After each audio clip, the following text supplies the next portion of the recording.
that's right. So today we are pleased to have Serhiy Leshchenko, who is a former investigative journalist, a very famous one from Ukraine, and now a member of the Verkhovna Rada. So Serhiy, thank you so much for joining us. Thank you for the invitation. Yes. So today, this week, as I understand it, in light of the Chebotar resignation, you and 17 of the other MPs have signed a draft resolution for Avakov's resignation.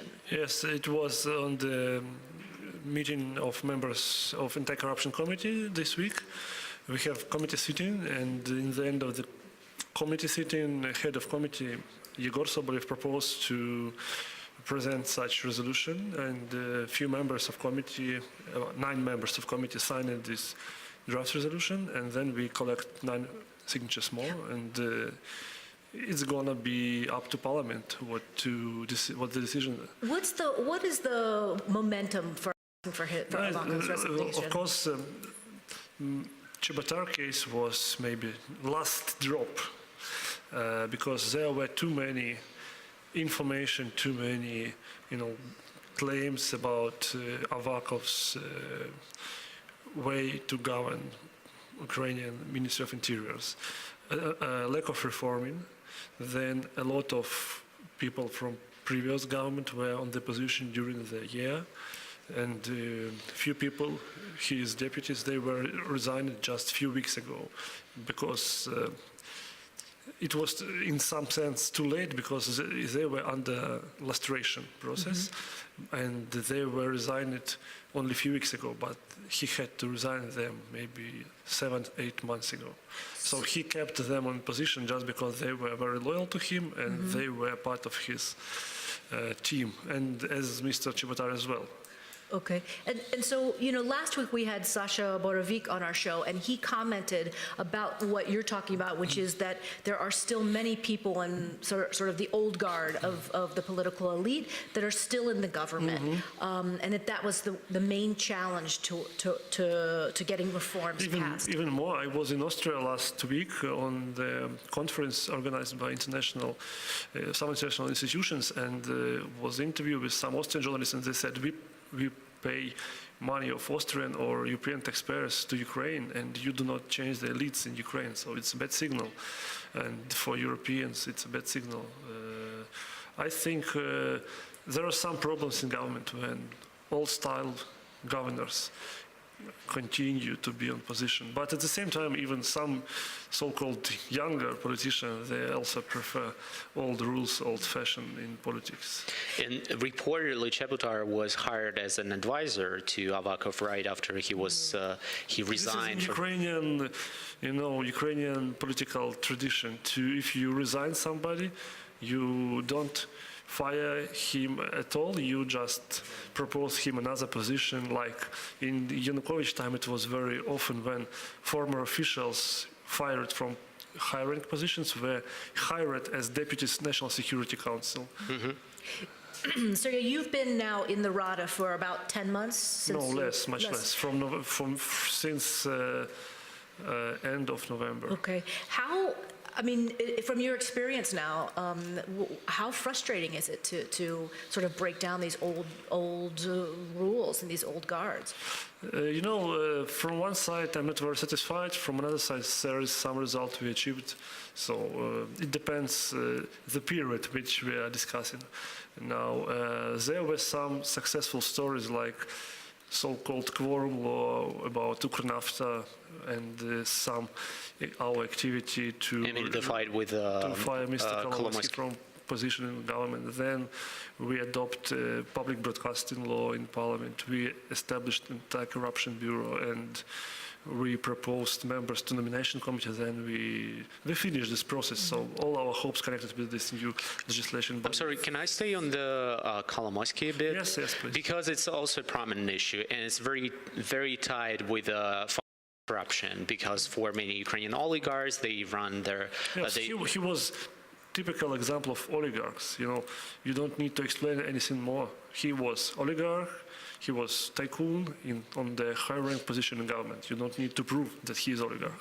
And you're very proud figure when it comes to fight with Ukrainian oligarchs, and you're very public about your position. Thank you. It's just like stating fact. But at the same time, do you feel that this kind of task is monumental for Ukraine? Because we have incident with Kolomoisky, who is mostly pro-Ukrainian, but he's also oligarch, very powerful. But we have, Ukraine has so many oligarchs on a small scale, and they still have a lot of people inside the parliament working as basically their employees, lobbying for their interests. No, I agree that there are not only Kolomoisky, he's not only oligarch in Ukraine, but first he came too far when he invited or put armed people in front of the Ukronafta office, and it was challenged for president. He challenged the president directly because only president has legitimate power to use armed people to protect national interest, and Kolomoisky decided that he could compete with president here. I think it was his crucial mistake. So but in general, of course, we need to remove oligarchs' influence from politics at all. It's not possible to do just, blame oligarchs and another oligarchs. We have to establish some institutional measures for this law. One of them is state budget financing of political parties. For instance, this is not a big deal to fight corruption at all, but it is one of the European practice when parties, European practice examples, when parties are financed from budget, so they're not so dependent on oligarchs' money, and this is a good alternative for oligarchs' money. But at the same time, if you pay budget money for parties, it means that you could see all finance of party. You could see how they collect money, how they spend money. So it is some light on political budgets. It's very important. But yes, I'm sorry. You're still a member of party. And I'm head of working group to prepare this law. What I want to finish, and our committee is one of initiatives in our committee to propose this law. You're part of a fraction and a group in the parliament of a presidential group of Petro Poroshenko, and Petro Poroshenko is technically still an oligarch because he didn't sell his assets. What do you think? What kind of position it puts you as a person who actively fights against oligarchs, but at the same time aligned with a person who's still technically an oligarch, despite that he says that he wants to get rid of his assets as soon as possible? I agree that this is a challenge for him, for his political career, because he promised to sell these assets. And from another side, he was elected directly on direct, free and fair election. So he was not appointed by another person to the position in government, as Kolomoisky was appointed by acting President Turchinov, if you're talking about Kolomoisky. So from one side, he has direct mandates from people to implement his political agenda. From another side, he has attributes of oligarchs, like business, like media, like some influence on different area of oligarchs' interest. It's important for him to fulfill his promise in case of selling business. But from another side, his chocolate business is not so crucial because this is very demonopolized market. On chocolate market, we have in Ukraine too many players, starting from Rochen, then Nestle, then Kraft Food, then Svitach in Lviv, then Conti from somewhere on Donetsk, maybe they are based now in Konstantinovka, I don't know.